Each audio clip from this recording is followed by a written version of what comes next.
यज्ञ अग्नि से धधक रही है, मरु की भट्टी की ज्वाला। ऋषि सा ध्यान लगा बैठा है हर मदिरा पीने वाला। मुनि कन्याओं से मधुघट ले, मुनि कन्याओं से मधुघट ले, फिरती साकी बालाएं। किसी तपोवन से क्या कम है मेरी पावन मधुशाला। मधुशाला की इन रुबाइयों के साथ ही मधुशाला के कवि के रूप में प्रसिद्धि के शिखर पर पहुँचे आदरणीय श्रद्धेय स्वर्गीय डॉक्टर हरिवंश राय बच्चन जी की 99वीं जयंती के इस शुभ अवसर पर सहारा शहर के इस सभागार में सजी इस पावन मधुशाला में आप सभी सम्मानित अतिथियों का बहुत बहुत स्वागत करती हूँ, अभिनंदन करती हूँ। जीवन की आपाधापी के बीच ही आज कुछ लम्हे निकालकर सहारा इंडिया परिवार प्रतिवर्ष अखिल भारतीय कवि सम्मेलन के रूप में आयोजित करता है।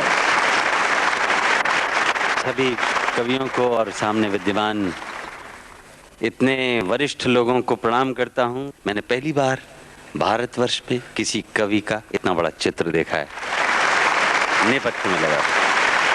मैं प्रणाम करता हूं उनको। जब मैं बहुत छोटा था, 8 बरस का, तब से मैंने उनके दर्शन किए और उनसे सीखा। एक शताब्दी का कवि जिसकी ज़रूरत आज हमें महसूस हो रही है बेहद ज़्यादा, इसलिए चूंकि उनकी सहजता, उनका अपनापन, उनकी आत्मीयता आज हमारी समझ में आ रही है। यहाँ नफरत के शोले हैं दिलों में और आँखों में, चलो कुछ देर बैठे और कर ले प्यार की बातें। कुछ भी लिखने का हुनर तुझको अगर मिल जाए, इश्क को इश्कों के दरिया की रवानी लिखना। दिल पे मुश्किल है बहुत, दिल कहानी लिखना। ये प्याला प्रेम का प्याला है, तू नाच के और नचा कर पी। खुल खेल के पी, झुक झूम के पी, मत गैर से नजर बचा कर पी। ये प्याला प्रेम का प्याला है। कविवर बच्चन जी समष्टि रूप के व्यष्टि रूप परिणाम है। दमित दलित कुंठित मानवता के जीवेशना की उद्दाम लहर है। जग तो गाता है उनकी जो जग की गाते, मैं तो निजमन की गान किया करता। स्फटिक निर्मल और दर्पण स्वच्छ, हे हिमखंड शीतल और समुज्वल। तुम चमकते इस तरह हो चांदनी जैसे जमी है, या गला चांदी तुम्हारे रूप में ढाली गई है। आज का दिन जन्मदिन एक ऐसे महाकवि का जिनके गीतों ने ही नहीं, उसमें समाये उनके दर्शन ने हिंदी जगत को एक नई दिशा दी। हम खास तौर से अभिनंदन करना चाहते हैं, स्वागत करना चाहते हैं उत्तर प्रदेश के माननीय मुख्यमंत्री श्री मुलायम सिंह यादव जी का, जिन्होंने अपने अति व्यस्त कार्यक्रम के बीच समय निकालकर आत्मीय क्षण सहारा इंडिया परिवार के साथ व्यतीत कर रहे हैं। खास तौर से अभिनंदन करते हैं सहारा इंडिया परिवार की ओर से। स्वागत करना चाहती हूँ उत्तर प्रदेश विकास परिषद के माननीय अध्यक्ष श्री अमर सिंह जी का, जिनके बगैर सहारा इंडिया परिवार की कोई भी खुशी अधूरी है। मेरी स्वर लहरी आई है गंगा जमुना की अमर लहर से, गाता हूँ अपनी लय भाषा सीख इलाहाबाद नगर से। उसी इलाहाबाद शहर से मुंबई गए कविवर बच्चन जी के सबसे सुंदर छंद, उनकी सर्वाधिक सुंदर कविता सहस्राब्दी के महानायक, जिनके लिए उन्होंने लिखा है दूध नवल पूत नवल वंश में विभूति नवल। आज इस मधुशाला में अमिताभ बच्चन जी अगर नहीं आते तो इस मधुशाला का घट खाली रहता। सहारा इंडिया परिवार आपका बहुत बहुत स्वागत करता है। स्वागत करती हूँ, अभिनंदन करती हूँ श्रीमती जया बच्चन जी का, जिनकी गरिमा में उपस्थिति सहारा इंडिया परिवार के लिए हमेशा ही प्रेरणा का सबब बनती रही है। स्वागत करती हूँ श्री अभिषेक बच्चन जी का, जिनकी भावुक उपस्थिति आज के इस माहौल में और भी रोमांच पैदा कर रही है। हम सबका हौसला बढ़ा रही है। स्वागत करती हूँ श्रीमती पुष्पा भारती जी का, जिन्होंने इस कवि सम्मेलन में शिरकत करके इसका मान बढ़ाया, इसे गरिमा प्रदान की। और इस स्वागत में अगर मैं एक नाम न जोड़ूं, माननीय श्रीमती पंकजा सिंह जी यहाँ पर उपस्थित हैं। आपका बहुत बहुत स्वागत करती हूँ सहारा इंडिया परिवार की ओर से। आइए कार्यक्रम आगे बढ़ाते हैं, इसलिए भी क्योंकि एक एक पल में भरना है युग युग की चाहों को। बच्चन जी की इसी कविता के साथ इस कार्यक्रम को आगे बढ़ाते हैं और आमंत्रित करते हैं आज की शाम हमारे इस मंच की शोभा बढ़ाने वाले कवि श्री अशोक चक्रधर जी को। सहारा परिवार के सभी सदस्यों, उनके मुखिया और उनके कारण जो सुखिया हैं, वे सब के सब आदरणीय मुलायम सिंह जी, हमारे देश के नहीं, इस पूरे संसार के नहीं, पूरे ब्रह्मांड के गौरव अमित जी, अमर सिंह जी, अभिषेक भाई, जया जी, सबको प्रणाम करता हूँ। और जिन जिन नामों को साधना जी ने लिया था उनको भी इसमें जोड़ लीजिए, सबको प्रणाम करता हूँ।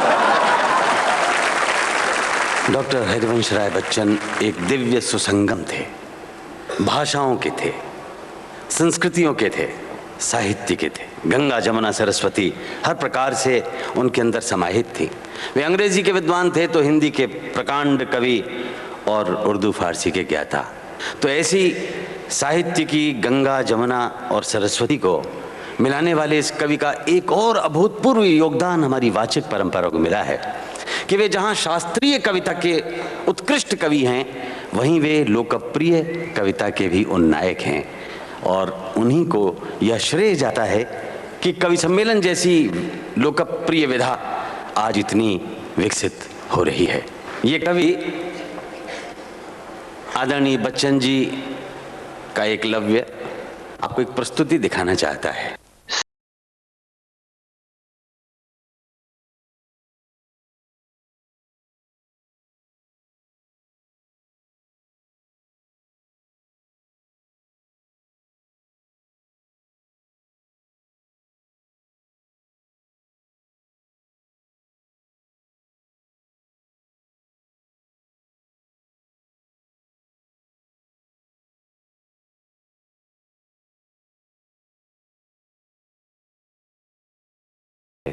एक दूसरे से लड़ता मरता फिर जीता।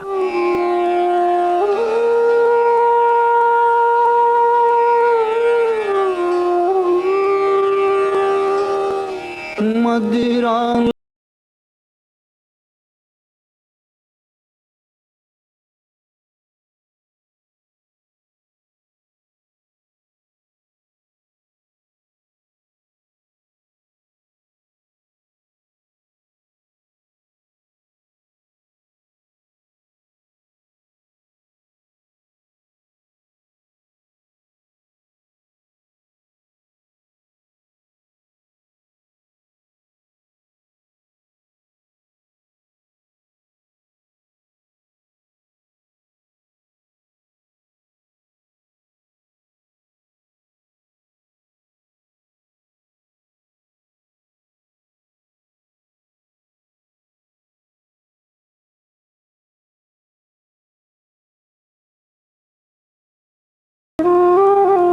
उम्मीद है हम सबको अपनी अपनी मधुशाला मिलेगी, बशर्ते कि हम एक राह पकड़कर चलें। धन्यवाद।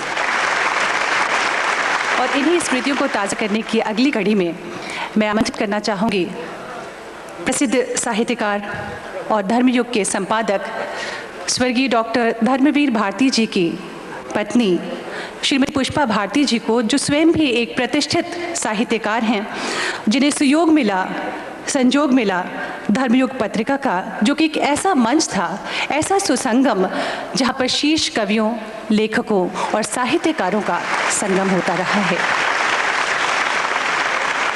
पुरखों को याद करना, अपने पूर्वजों को याद करना, ये हमारी भारतीय संस्कृति की जड़ों में गहराई से बैठा हुआ है। सहारा श्री ने जो ये एक नया संकल्प लिया है, अपने अग्रजों को याद करने का, उनके जन्मदिन को इस प्रकार इतनी बड़ी जनसंख्या के बीच में मनाने का, ये उनका संकल्प बहुत बहुत अभिनंदन और स्तुति के योग्य है। पूरा हिंदी परिवार उनको बहुत कृतज्ञ रहेगा, धन्यवाद देगा इस एक संकल्प के लिए। उम्र में मैं उनसे बड़ी हूँ, उस नाते मैं उन्हें आशीर्वाद भी देती हूँ कि ईश्वर करे उनका ये संकल्प और विस्तार लेता जाए, खूब खूब बढ़ा जाए। ऐसे कवि में उनकी कविता में जान कहाँ से आई, उनकी कविता की जान क्या थी? दोस्तों आपको बताऊं, इसका जवाब मुझे बच्चन को पढ़ते पढ़ते उनकी कविता में ही मिला। उनकी वो कविता आज मैं आपको एक सुनाना चाहती हूँ। छप चुकी मेरी किताबें पूर्वी और पश्चिमी दोनों तरह के अक्षरों में, और सुने भी जा चुके हैं भाव मेरे देश और परदेश दोनों के स्वरों में, पर खुशी से नाचने को पाँव मेरे उस समय तक है नहीं तैयार, जब तक गीत अपना मैं नहीं सुनता किसी गंगो जमुन के तीर फिरते बावले से। ये आदमी सिर्फ ये चाहता था कि गंगा जमुना के किनारे एक बावला सा आदमी चला जा रहा है और इनके गीत गुनगुना रहा है, ये उसकी चाह थी। और बावलों को नहीं जानती, एक बावला मैंने देखा है, उसके साथ जी हूँ, धर्मवीर भारती।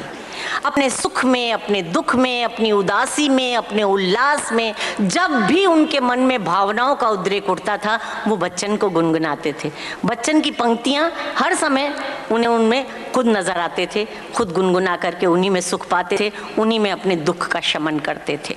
अपने यहाँ कथा है ना कि महारास के दिन जब कृष्ण गोपियों के साथ नाचते थे तो हर गोपी को ये लगता था जैसे कृष्ण उन्हीं के साथ नाच रहे हैं।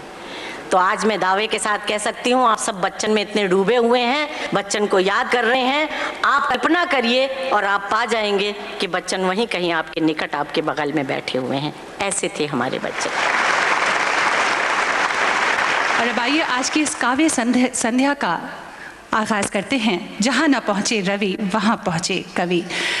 हिंदी कविता की विशेष पहचान कराने वाले पोइट्री ऑन व्हील्स के नाम से चर्चित यशस्वी कवि श्री गोपाल दास नीरज जी को मैं आदर के साथ मंच पर आमंत्रित करना चाहती हूँ, जिनके लिए मशहूर है कि आप भाषा को स्वयं रचते हैं और उसे अर्थ रसायन की से शक्तिशाली बनाते हैं। मैं जब सो जाऊं इन आँखों पर अपने होंठ रख देना, दिल को यकीन आ जाएगा कि पलकों तले भी दिल धड़कता है। इन कविताओं की रचयिता जनाब बशीर बद्र साहब को आमंत्रित करती हूँ, जो उर्दू शायरी में गज़ल को जिन्होंने एक नई दिशा दी है। कविवर बच्चन जी ने रुबाइयों का प्रयोग हिंदी में पहली बार किया था। उस काव्य शिल्प को आगे बढ़ाने का कार्य किया है डॉक्टर उदय भान हंस जी ने। देश के अकेले सर्वाधिक संवेदनशील मुक्तक लिखने वाले कवि डॉक्टर उदय भान सिंह जी को आदर के साथ, सम्मान के साथ मंच पर आमंत्रित करती हूँ और स्वागत करती हूँ। ओज के श्रेष्ठ कवियों में से एक और कई विधाओं में लेखन कर चुके समाजवादी विचारक और माननीय संसद सदस्य डॉक्टर उदय प्रताप सिंह जी को मैं मंच पर आमंत्रित करना चाहती हूँ। कभी किसी को मुकम्मल जहां नहीं मिलता, कहीं ज़मीन तो कहीं आसमां नहीं मिलता। कितना सच है। लीजिए इस्तकबाल कीजिए बहुत ही सादगी के साथ इसे लिखने वाले जनाब निदा फाजली साहब का मंच पर। गोपाल प्रसाद व्यास और काका हाथरसी जी के हास्य परंपरा को आगे बढ़ाते हुए हास्य कविता में मौलिक योगदान देने वाले वरिष्ठ हास्य कवि श्री हुल्लड़ मुरादाबादी जी को आदर के साथ, सम्मान के साथ इस मंच पर आने की दावत देती हूँ। और अब आमंत्रित करना चाहती हूँ मक्खन की तरह मुलायम पॉपुलर मेठी जी को आदर के साथ, सम्मान के साथ। हमारे अगले आदरणीय कवि हैं कथा में कविता और कविता में कथा को पिरोकर अपना धरातल तैयार करने वाले श्री ओम व्यास जी। छोटे से कस्बे बैतूल से आने वाले श्री नीरज पुरी जी को मैं मंच पर आमंत्रित करना चाहती हूँ। काव्य संध्या के अगले कवि डॉक्टर सुनील जी जोगी जी को मैं मंच पर आने की दावत देती हूँ। 10 वर्षों में सुनील जोगी जी ने हास्य व्यंग की दुनिया में अपना बहुत ही महत्वपूर्ण स्थान बना लिया है। प्यार जिनका प्रिय विषय है और मधुमास जिनकी पुस्तक का नाम है, मैं आदर के साथ आमंत्रित करना चाहती हूँ श्रीमती मधु मोहनी जी को मंच पर। अशोक चक्रधर जी सिर्फ उस व्यक्ति का नाम नहीं जो देश विदेश के कवि सम्मेलनों के लिए एक ज़रूरी कवि बन गया है। अशोक चक्रधर सिर्फ उस व्यक्ति का नाम नहीं जिसने अपनी मल्टीमीडिया प्रस्तुतियों से हिंदी को हाईटेक करने की पहल की है। अशोक चक्रधर सिर्फ उस व्यक्ति का नाम भी नहीं जिसने मंची हास्य व्यंग को अपने कौशल से, अपने विशिष्ट संचालन से नए आयाम दिए। अशोक चक्रधर नाम है उस व्यक्तित्व का जिसमें अनेक प्रतिभाओं का समन्वय है। ले ले सबके नाम तू खुलकर अबू सलेम। फिर भी वृद्धों से जब पूछा एक यही उत्तर पाया कि अब न रहे वह पीने वाले, अब न रही वो मधुशाला। दोस्तों, अब कविता के माहौल में आ जाइए। ये 9 से 12 रस आपके सामने हैं। मुझे मधु जी दिखाई दे रही हैं। मैं वाणी की हर शक्ति को नमन करता हूँ, गॉड को प्रे करता हूँ कि वो वर्ड्स की वर्थ हमें प्रदान करे, और अल्फाज के अब्बा मियाँ को भी आदाब बजाता हूँ। ऐसा मैंने इसलिए कहा कि नहीं तो आपको एक सरस्वती वंदना झेलनी पड़ती। सरस्वती को हम मन से नमन करें, ये गलत शब्द मैंने प्रयोग किया, उसको मैं वापस लेता हूँ। तो ये जो उनसे आगे बैठे हुए हैं, इनका नाम है सुनील जोगी। कविता में किसी का नाम लिया जाए ये ज़रूरी नहीं होता, लेकिन सुनील ने दम से लोगों के नाम लिए हैं और खम से उनको रचा है। वो सुनाएंगे। वैसे आजकल एक आदमी से खतरा है जो नाम ले लेता है। मैं उससे कहता हूं कि ले ले सबके नाम तू खुलकर अबू सलेम। ले ले सबके नाम तू खुलकर अबू सलेम, मानवता के शत्रु जो उनसे कैसा प्रेम, उनसे कैसा प्रेम न करना भूल जरा सी, सत्य बताकर न्यायालय में चढ़ जा फांसी। कहे चक्रू चक्राए झिलेंगे नहीं झमेले, खुंदक में वो जोगी का ही नाम न ले ले। पता नहीं किसका नाम ले ले, चक्रू का ही नाम ले ले। बहरहाल एक कवि जिसने गाकर हास्य व्यंग्य को स्थापित करने का एक नया सिलसिला प्रारंभ किया है, भाई सुनील जोगी, और मुझे गर्व है कि मेरे पुरातन कालीन शिष्य हैं। आप स्वागत करें सुनील जोगी। मैं शारदा को नमन करता हूँ, पूज्य बच्चन जी की स्मृति को नमन करता हूँ, आज के मंच को नमन करता हूँ, विशेष अतिथियों का अभिनंदन करता हूँ, और आप सबके मस्तक पर आज की शाम इस सहारा शहर में अपनी कविताओं का जनन करता हूँ। सहारा प्रणाम है, सहारा प्रणाम है, शारदे का धाम है, आज की ये शाम पूज्य बच्चन जी के नाम है। शाम को सजाइए, गीत गुनगुनाइए, बच्चन जी की याद कभी दिल से ना भुलाइए। एक बार जोरदार तालियां बजाइए, एक बार जोरदार तालियां बजाइए, एक बार जोरदार तालियां बजाई। बच्चन जी की स्मृतियों पर 4 पंक्तियां पढ़ता हूं। बहुत स्नेह करने वाले, आशीर्वाद देने वाले नेताजी और अमर सिंह जी के प्रेम की वजह से आपके बीच हूं। बच्चन जी की देन पर 4 पंक्तियां पढ़ता हूं, आपका समर्थन चाहता हूं, फिर अपनी विधा पर आता हूं। स्वागत है भैया। कि बच्चन जी से मंच की हिंदी कविता को सम्मान मिला, बच्चन जी से मंच की हिंदी कविता को सम्मान मिला। हाला प्याला मधुशाला का मधुरिम स्वर से गान मिला। संगम के पावन तट से कविता को वो दिन मान मिला। संगम के पावन तट से कविता को वो दिन मान मिला। और अंतिम पंक्ति अमिताभ जी को समर्पित करता हूं, आप सब समर्थन करें, बात आप तक पहुंच जाए तो। कि संगम के पावन तट से कविता को एक दिन मान मिला। सारी कृतियों से बढ़कर बिगबी जैसा वरदान मिला। सारी कृतियों से बढ़कर बिगबी जैसा वरदान। मैं बुलाता हूं अब नीरज पुरी को। इन दिनों एक चैनल पर ये खबरिया खबर सुनाते हैं, खबरों की कविता बनाते हैं, कविताओं की खबर बनाते हैं, लेकिन अपने आकार और प्रकार में बड़े सूक्ष्म हैं। आप विराट तालियां बजाएं इनके अनुपात में। मां शारदा को नमन करता हूं। मंच पर बैठे अपने सभी कवि मित्रों को प्रणाम करता हूं। आज की शाम पधारे हुए सभी अतिथियों को विशेष प्रणाम करता हूं। युग पुरुष वाचक परंपरा की शुरुआत जिन दिनों हिंदुस्तान में हो रही थी कवि सम्मेलनों में, तब अपना सबसे बड़ा योगदान देने वाले आदरणीय स्वर्गीय डॉक्टर श्री हरिवंश राय बच्चन जी की स्मृति को प्रणाम करता हूं। एक अच्छी कविता के लिए कहा जाता है कि कविता हास्य से शुरू हो, व्यंग्य की यात्रा करे और करुणा पे समाप्त हो। तीनों विषयों को समाहित करने की कोशिश की है। जिन जिन लोगों ने जिंदगी में स्ट्रगल किया है, जिन जिन लोगों ने जिंदगी को देखा है नजदीक से, मैं उनकी बात कहता हूं। मंच का आशीर्वाद लेते हुए आप सब तक ये बात पहुंचाता हूं। रचना का शीर्षक है बूंदाबांदी।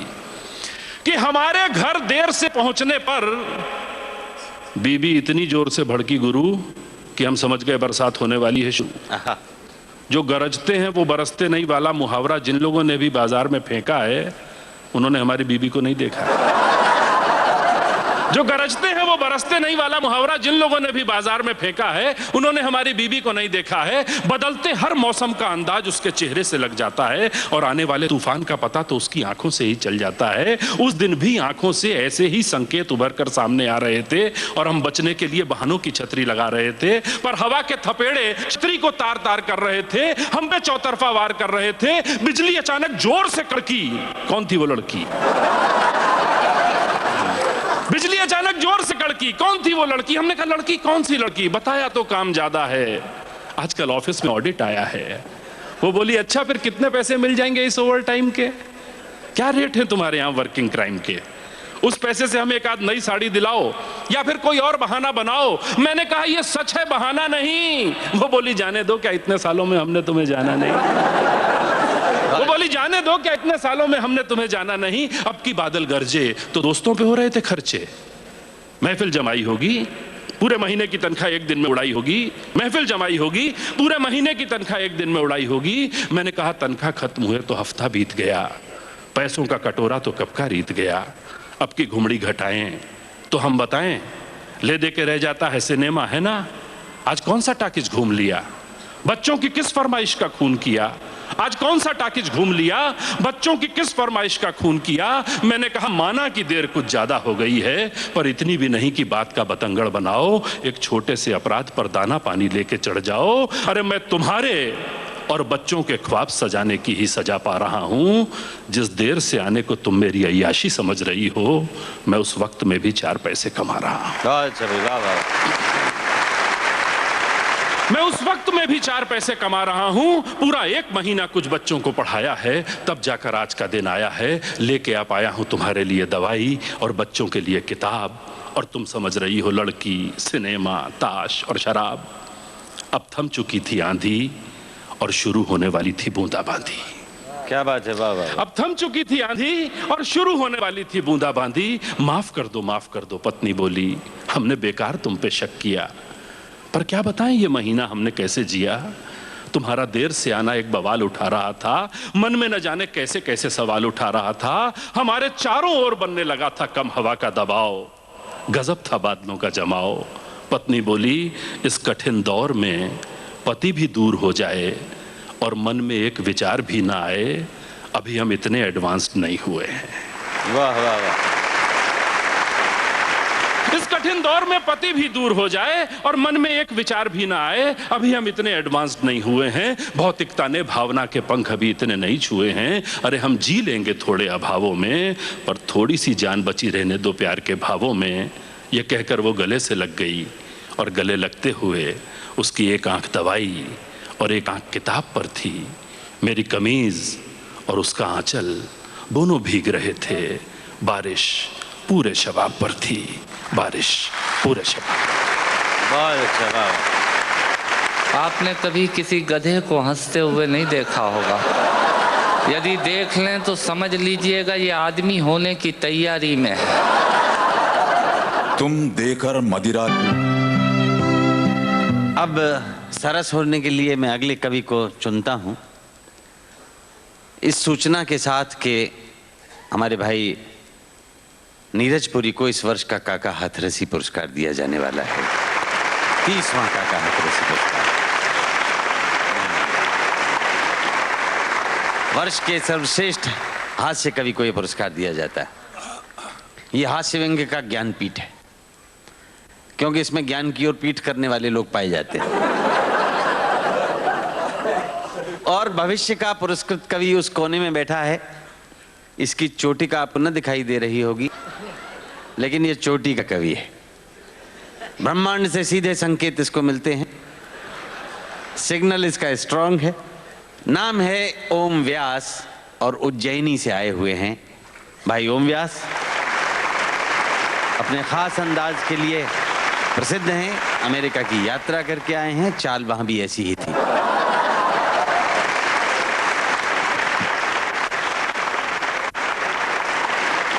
आप सबको प्रणाम करता हूँ। जो लोग जोड़े से बैठे हैं उनको जोड़े से प्रणाम करता हूँ। जो विवाहित किसी कारण से अकेले बैठे हैं उनसे निवेदन करता हूँ कि घर जाकर मेरी तरफ से चरण स्पर्श पहुँचाएं। जो कुंवारे बैठे हैं उनको इलू इलू करता हूँ। उन लोगों को विशेष प्रणाम करता हूँ जो सहारा श्री अमर सिंह जी, मुलायम सिंह जी के प्रोटोकॉल में यहाँ जबरदस्ती फंसे हुए हैं, जिनका कविता से कोई लेना देना नहीं है। मैं उनको प्रणाम करता हूँ। उन लोगों को स्पेशल प्रणाम करता हूँ जो भोजन के चक्कर में ये भजन का आनंद ले रहे हैं।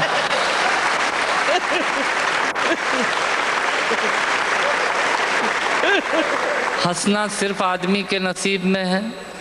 आपने कभी किसी गधे को हंसते हुए नहीं देखा होगा। यदि देख लें तो समझ लीजिएगा ये आदमी होने की तैयारी में है। और किसी आदमी को गुमसुम उदास बैठा देख लें तो समझ लीजिएगा कि ये वो होने की तैयारी में है। आनंद से बैठिएगा। मैं आपको ज्ञान की एक भी पंक्ति नहीं सुनाऊंगा। भगवान महाकाल की कसम खाकर कहता हूँ, इस देश में अमिताभ जी आजकल ज्ञान की स्थिति बड़ी खराब चल रही है। सवेरे 18 चैनल खोलो तो 19 बाबा प्रवचन देते हुए मिल रहे हैं और उसी समय हम ब्रश करके थूक रहे हैं। भारतीयों का कुछ हिसाब किताब समझ में नहीं आता। भारतीय आदमी अपने तरीके से जिंदगी जीता है। सहारा श्री बैठे हैं, मैं आपको बताना चाहता हूँ भारतीय आदमी होता क्या है। बेसिकली भारतीय आदमी वो होता है जो टूथब्रश के आगे वाले हिस्से के खराब हो जाने के बाद चाकू को गर्म करके उस पोर्शन को काटता है और बचे हुए हिस्से से पजामे में नाड़ा डालने का यंत्र बनाता है। ये होता है भारतीय आदमी। इधर से तालियां कम बज रही हैं, इधर का मामला ठीक है। मुझे याद है भारतीय आदमी हीथ्रो एयरपोर्ट पे, लंदन में हीथ्रो पे एयरपोर्ट पे मशीनें लगी हुई हैं पॉलिश करने की जूतों पे। एक पैर डालो पॉलिश हो जाती है, दूसरा पैर डालो पॉलिश होने के बाद वो पैर पकड़ लेती है। फिर उसमें 50 सेंट्स डालिए तो वो पैर छोड़ती है। भारतीय पहुंचा एक, उसने एक पैर एक मशीन में पॉलिश हो गई, दूसरा पैर दूसरी मशीन में फंसा दिया। मुलायम सिंह जी, मरण तो उस आदमी का हुआ जो अंग्रेज आया। उसने जैसे ही पहला पैर फंसाया मशीन ने पैर पकड़ लिया, उसकी काउंटिंग में तो 2 हो गए। भारतीय आदमी ये होता है। मैं आपसे निवेदन करता हूँ, आज यहाँ हमारे दिलीप चौबे जी और राकेश पांडे जी मुझे एंटरटेन कर रहे थे, बता रहे थे ये 325 एकड़ में फैला हुआ है सहारा शहर। मैं आपके लिए जानकारी देता हूँ, सहारा शहर 325 एकड़ में नहीं फैला हुआ है। सहारा आजकल इन दिनों देश में एक विचार बन गया है जो पूरे देश में यत्र तत्र सर्वत्र नजर आता है। हथौड़े ने चाबी से पूछा, सुन चाबी, लोहा तो तेरे पास कम है, ताकत तेरे पास कम है, पर तू ताले को इतनी सरलता से कैसे खोल लेती है और मुझे खोलने में बहुत ताकत लगती है। तब चाबी ने हथौड़े को जवाब दिया कि सुन हथौड़े, लोहा और ताकत तेरे पास ज़्यादा है, पर तू ताले की ऊपरी सतह को छूता है और मैं ताले के अंतर मन तक जाती हूँ और उससे निवेदन करती हूँ और वो खुल जाया करता है। स्वर्गीय हरिवंश राय बच्चन जी ने लोगों के दिलों में उतरने का प्रयास किया, इसलिए वो 100 वर्ष बाद भी आज भी हमारे अंतस में हैं। लोग दिमाग पर छाते हैं, उन्होंने दिल में पहुंचने की कोशिश की। मैं उनकी स्मृति को प्रणाम करता हूं और एक छोटी सी हास्य व्यंग की कविता से अपनी बात समाप्त करता हूं। जब मैं कहूं मजा ही कुछ और है, आप ताली बजा दीजिएगा। ये इनका तकिया कलाम होता है। जिनके आखिरी उंगली के नाखून का भी ऑपरेशन नहीं हुआ, वो आपको बाईपास कराने के लिए हॉस्पिटल का सजेशन देने आ जाएंगे।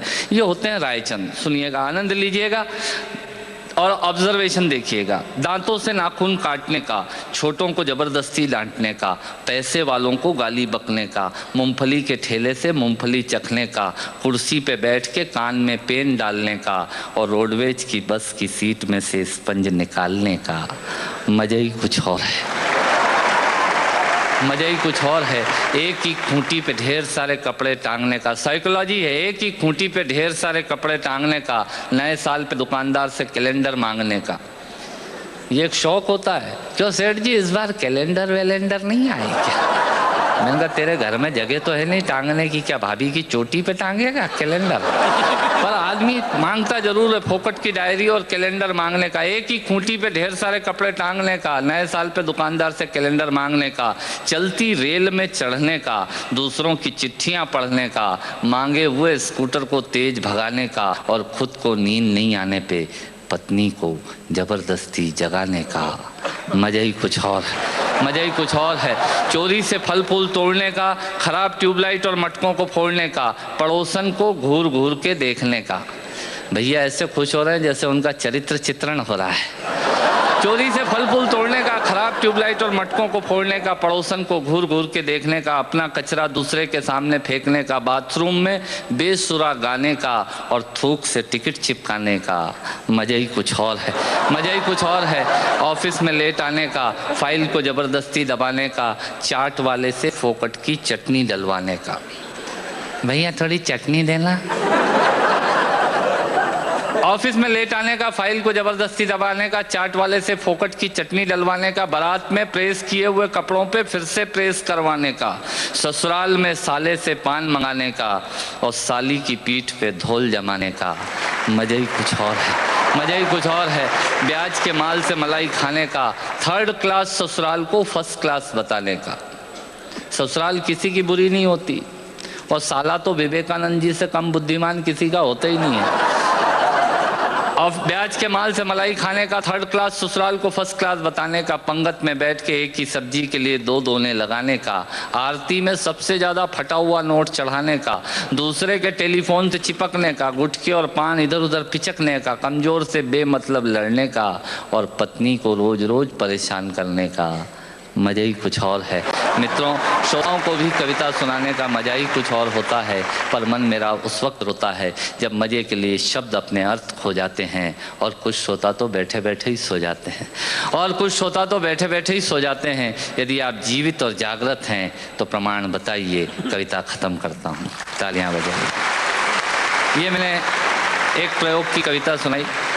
मैंने पिता पर कुछ पंक्तियाँ लिखी। अमिताभ जी, ये हरिवंश राय बच्चन जी की स्मृति में कार्यक्रम है, इसलिए मैं कुछ पंक्तियां पिता पर पढ़ना चाहता हूं, सुनिएगा। माँ पर और पिता पर कुछ पंक्तियां आपके बीच निवेदित करता हूं।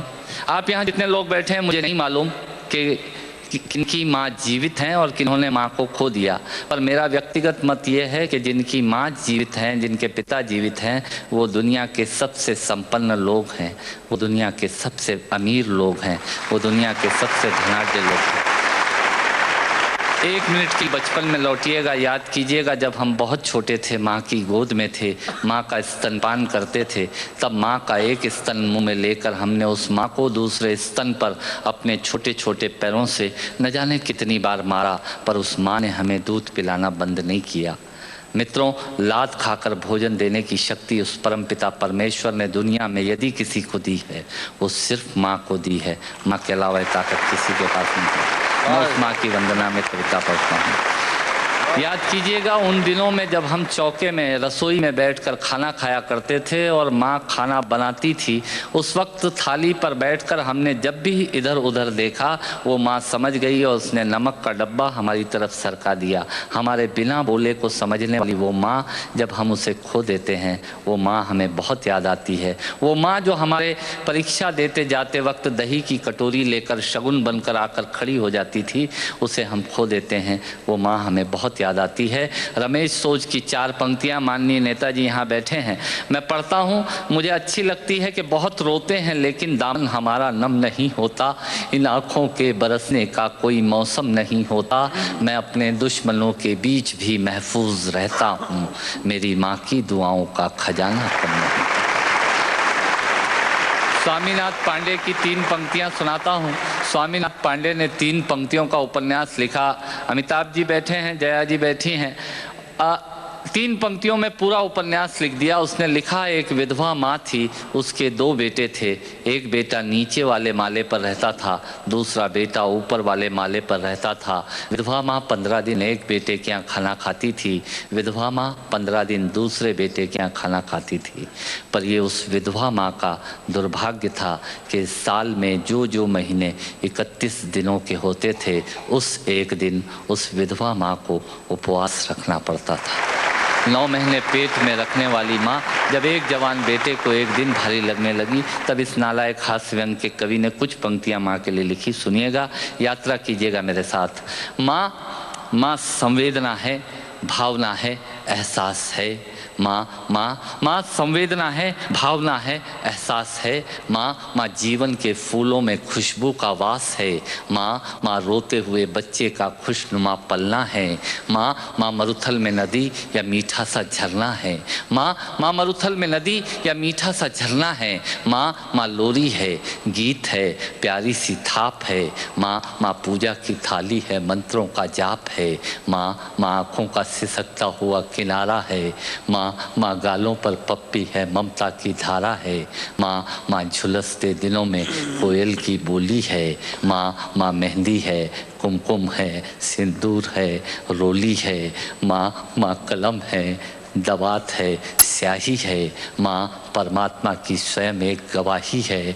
माँ त्याग है, तपस्या है, सेवा है। माँ फूंक से ठंडा किया हुआ कलेवा है। माँ अनुष्ठान है, साधना है, जीवन का हवन है। माँ जिंदगी के मोहल्ले में आत्मा का भवन है। माँ चूड़ी वाले हाथों के मजबूत कंधों का नाम है। माँ काशी है, काबा है और चारों धाम है। माँ चिंता है, याद है, हिचकी है। माँ बच्चे की चोट पर सिसकी है। माँ चूल्हा, धुआं, रोटी और हाथों का छाला है। माँ जिंदगी की कड़वाहट में अमृत का प्याला है। माँ पृथ्वी है, जगत है, धूरी है। माँ बिना इस सृष्टि की कल्पना अधूरी है। तो माँ की ये कथा अनादि है, ये अध्याय नहीं है, और माँ का जीवन में कोई पर्याय नहीं, और माँ का जीवन में कोई पर्याय नहीं है। तो माँ का महत्व दुनिया में कम हो नहीं सकता, और माँ जैसा दुनिया में कुछ हो नहीं सकता। माँ जैसा दुनिया में कुछ हो नहीं सकता। तो मैं कविता की ये पंक्तियाँ माँ के नाम करता हूँ। मैं दुनिया की सब माताओं को प्रणाम करता हूँ। पर कहा साहब के बिना पिता के माँ का अस्तित्व नहीं होता। किसी ने शेर कहा कि पक्के फल पेड़ों से रिश्ता तोड़ जाते हैं और अपाहिज बाप हो जाए तो बेटे छोड़ जाते हैं। पिता जब पुत्र को बाजार में ले जाता है और जेब में 50 रुपए होते हैं और बच्चा 200 रुपए के सामान को खरीदने की जिद करता है, उस वक्त एक पिता की विवशता और बच्चे की जिद, इसके बीच के एहसास में खड़े होकर पंक्तियां सुनिएगा। पिता क्या होता है। अमिताभ जी आपको समर्पित करता हूँ। अमर सिंह जी बैठे हैं। पिता जीवन है, संबल है, शक्ति है। पिता सृष्टि के निर्माण की अभिव्यक्ति है। पिता अंगुली पकड़े बच्चे का सहारा है। पिता कभी कुछ खट्टा कभी खारा है। पिता पालन है, पोषण है, परिवार का अनुशासन है। पिता धौंस से चलने वाला प्रेम का प्रशासन है। पिता रोटी है, कपड़ा है, मकान है। पिता छोटे से परिंदे का बड़ा आसमान है। पिता छोटे से परिंदे का बड़ा आसमान है। पिता अप्रदर्शित अनंत प्यार है। पिता है तो बच्चों को इंतज़ार है। पिता से ही बच्चों के ढेर सारे सपने हैं। पिता है तो बाजार के सब खिलौने अपने हैं। पिता है तो बाजार के सब खिलौने अपने हैं। पिता से परिवार में प्रतिपल राग है। पिता से ही माँ की बिंदी और सुहाग है। पिता परमात्मा की जगत के प्रति आसक्ति है। पिता गृहस्थ आश्रम में उच्च स्थिति की भक्ति है। पिता अपनी इच्छाओं का हनन और परिवार की पूर्ति है। पिता रक्त में दिए हुए संस्कारों की मूर्ति है। पिता एक जीवन को जीवन का दान है। पिता दुनिया दिखाने का एहसान है। पिता सुरक्षा है अगर सिर पर हाथ है। पिता नहीं तो बचपन अनाथ है। पिता नहीं तो बचपन अनाथ है। पिता नहीं तो बचपन अनाथ है। तो पिता से बड़ा तुम अपना नाम करो। पिता का अपमान नहीं, उन पर अभिमान करो, क्योंकि माँ बाप की कमी को कोई पाट नहीं सकता और ईश्वर भी इनके आशीषों को काट नहीं सकता। विश्व में किसी भी देवता का स्थान दूजा है। माँ बाप की सेवा ही सबसे बड़ी पूजा है। विश्व में किसी भी तीर्थ की यात्राएं व्यर्थ हैं यदि बेटे के होते माँ बाप असमर्थ हैं। यदि बेटे के होते माँ बाप असमर्थ हैं, वो खुश नसीब हैं माँ बाप जिनके साथ होते हैं, क्योंकि माँ बाप के आशीषों के हाथ हजारों हाथ होते हैं।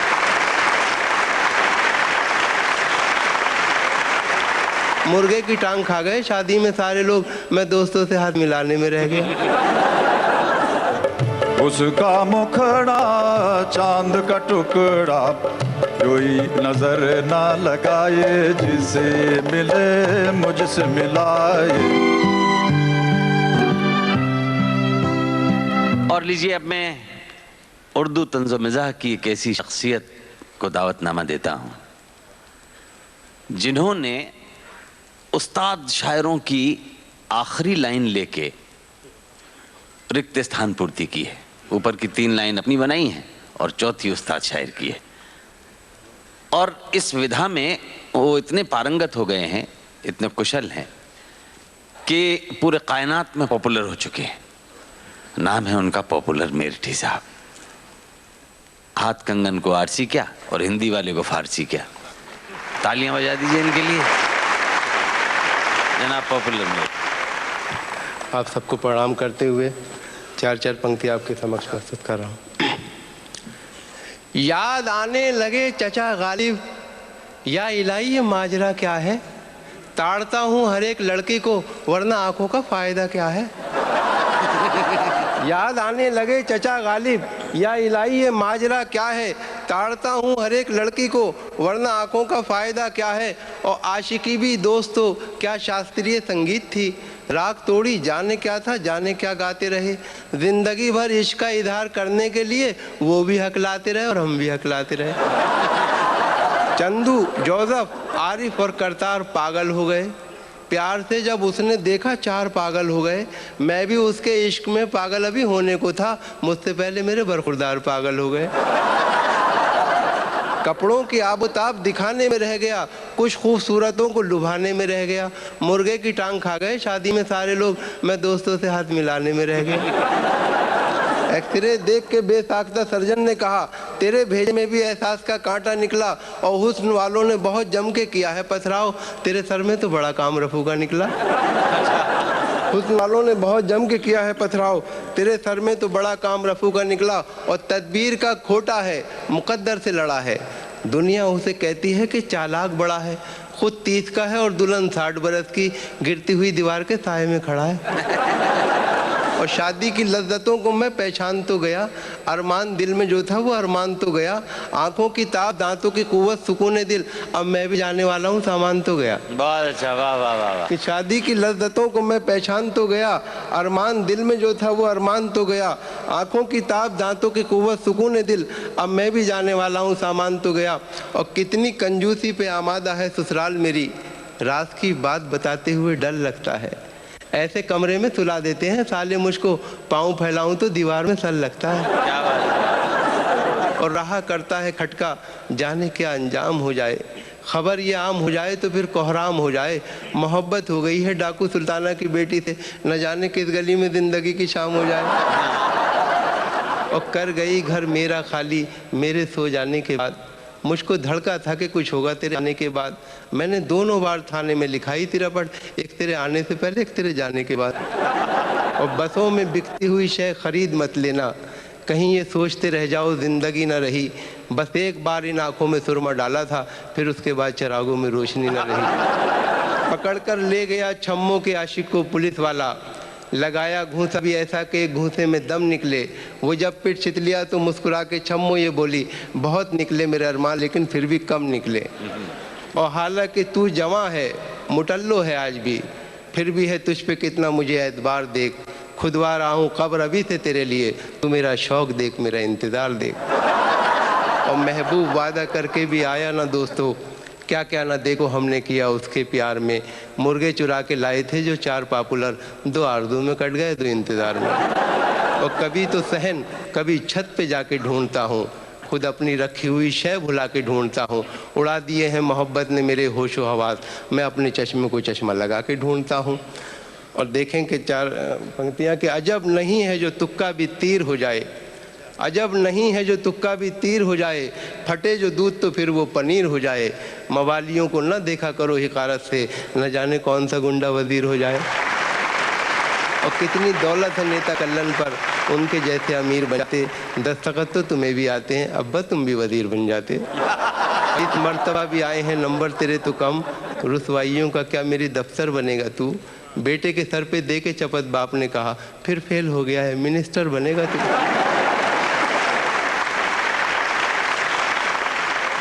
मधुमोहिनी जी संस्कृत पढ़ाती हैं दिल्ली के कॉलेज में, और सचमुच मन करेगा कि इनको ही सुनते रहें, इनको ही सुनते रहें। इनकी इस क्षमता के लिए आप स्वागत करें। सर्वप्रथम नमन करती हूँ अपने काव्य गुरु प्रोफेसर अशोक चक्रधर को, आज के पावन मंच को नमन करती हूँ। नमन करती हूँ हरवंश राय बच्चन जी की पावन स्मृति को, नमन करती हूँ विश्वविख्यात उनके अजर अमर सुपुत्र को, नमन करती हूँ अग्रिम पंक्ति में विराजित विशिष्ट वरिष्ठ व्यक्तियों को, और आपकी उत्साहवर्धिनी उल्लासवर्धिनी प्रेरणादायी उपस्थिति को नमन करती हूँ। आदरणीय पुष्पा जी पढ़ रही थी कि बच्चन जी कहते थे कि प्यार करो। मुझे अज्ञात रूप से ऐसी सूचना मिली और मैंने गीत लिखा प्यार पर।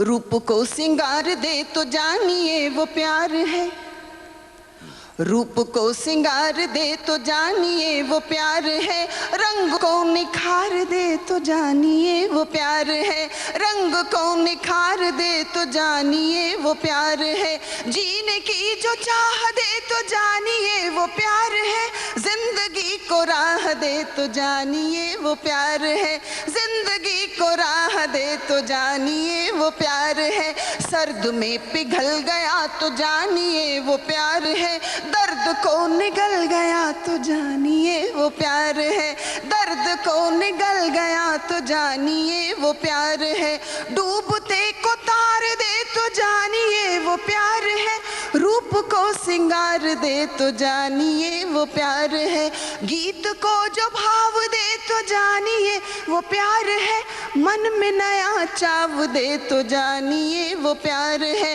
देखते ही उर्खिले तो जानिए वो प्यार है, देखते ही उर्खिले तो जानिए वो प्यार है, सुनते सुनते सुर मिले तो जानिए,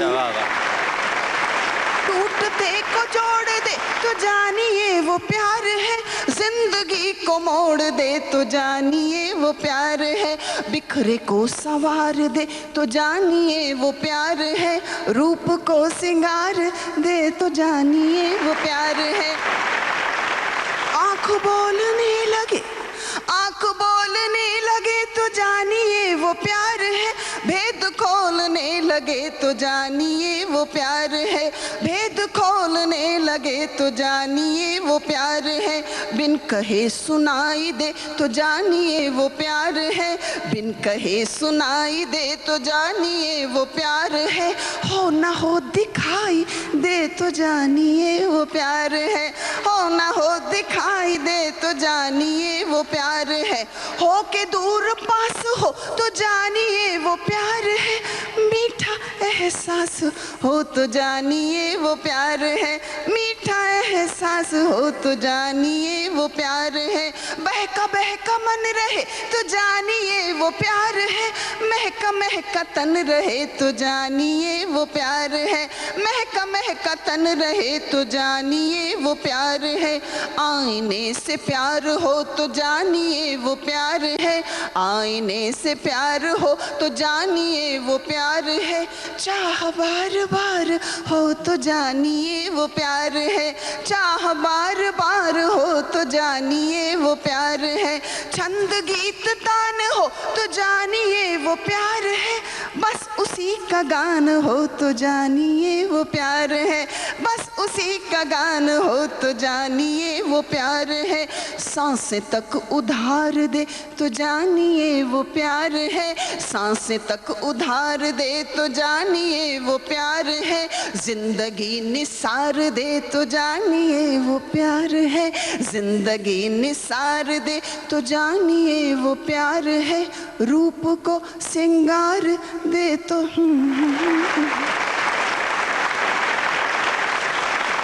भारत भूमि में उमर खयाम की रुबाइयों को जिस प्रकार डॉक्टर हरिवंश राय बच्चन ने अनुदित किया, फिर स्वयं रुबाइयाँ लिखी, उसी प्रकार रुबाइयों में पारंगत एक अकेला व्यक्तित्व जो उसके अलावा कुछ लिखता ही नहीं ज्यादा, गजल कहते हैं, वो हिसार से आए हैं हमारे बीच में डॉक्टर उदय भानु हंस।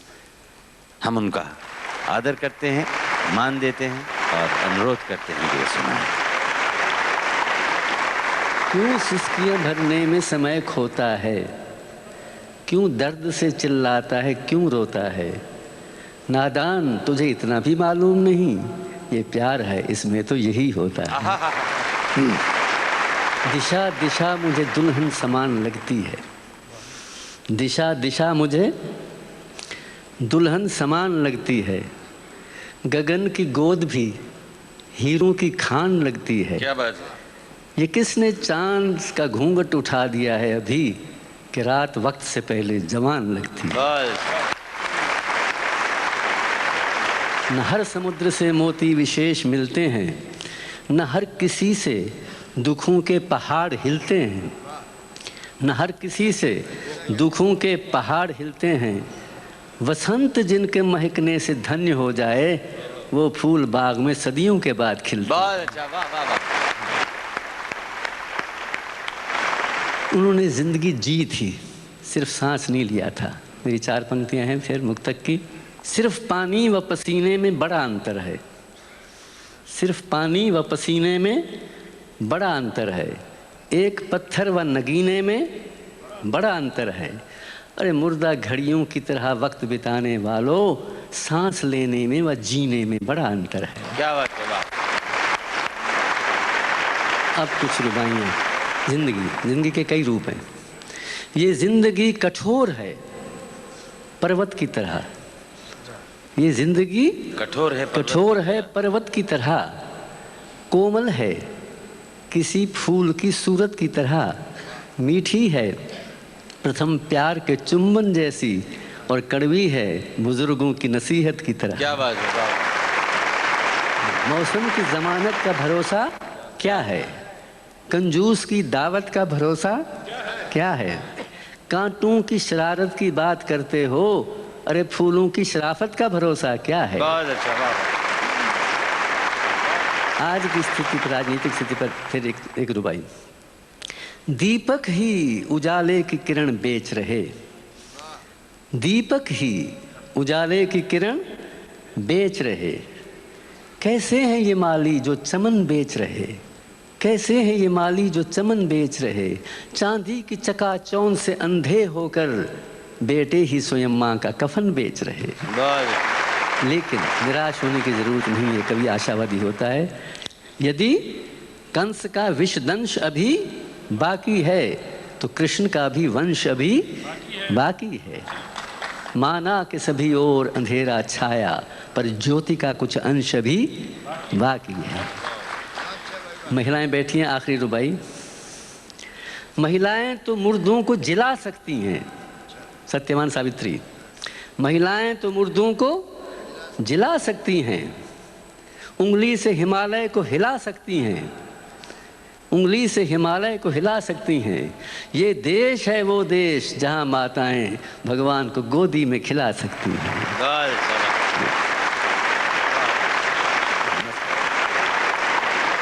मैंने कहा इसमें ताज्जुब की बात क्या है, मेरा तो एक ही बाप था। बम्बई नगरी से आए हुए उस नाम को जिससे आप सब परिचित हैं, फिल्मों में उन्होंने लिखा है।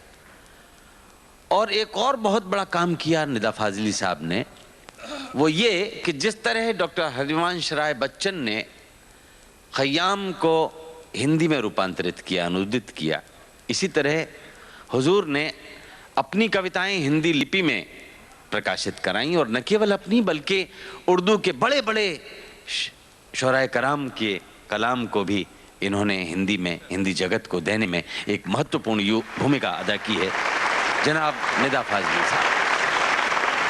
गज़ल आप जानते हैं कि सदियों पर फैली हुई एक विधा है। अगर मैं इसको शॉर्ट कहूँ तो यूँ कहूँगा कि गज़ल अरब के रेगिस्तान में लहराई और वहाँ से ईरान के बागों में आई और इठलाई, और जब ईरान से चलकर हिंदुस्तान में आई तो उसके आकर्षण का जवाब नहीं था। उसके माथे पर ज़ोरोस्टर का नूर था, दिल में गीता थी, हाथों में कुरान था, और उसका नाम सेकुलर हिंदुस्तान था। और फिर वली साहब थे जिनकी 300 साल की नींद को ख़राब कर दिया अहमदाबाद में लोगों ने। उन्होंने कहा था कि बेवफाई न कर खुदा सू डर, जग हसाई न कर खुदा सू डर, लेकिन उनका कहना नहीं माना। उनकी गज़ल थी कि जिसे इश्क का तीर कारी लगे उसे ज़िंदगी क्यों ना भारी लगे। गज़ल का मतलब देखिए, गज़ल सिर्फ महबूबा के लिए नहीं होती, बेटी के लिए भी होती है। कि जिसे देखते ही खुमारी लगे, जिसे देखते ही, मिसरा देखिए, जिसे देखते ही खुमारी लगे उसे उम्र सारी हमारी लगे। अच्छा, वाह। जिसे देखते ही खुमारी लगे उसे उम्र सारी हमारी लगे।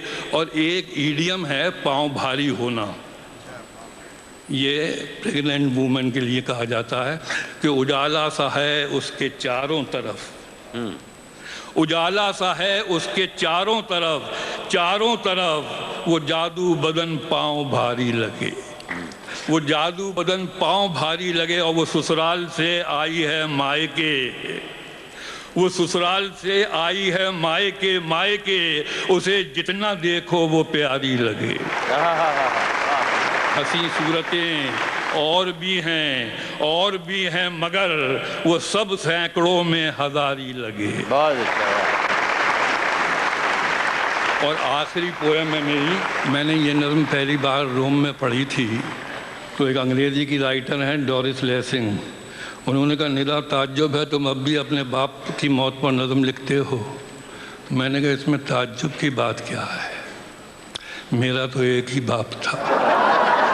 वो मेरा मजाक नहीं समझी, उन्होंने कहा कि नहीं, हम यूरोप में हैं, यहाँ ना बाप है ना खुदा है। मैंने कहा कि मैं जिस संस्कृति से आया हूँ उसमें बाप कभी नहीं मरता, हर बाप की मौत में बेटे की मौत होती है।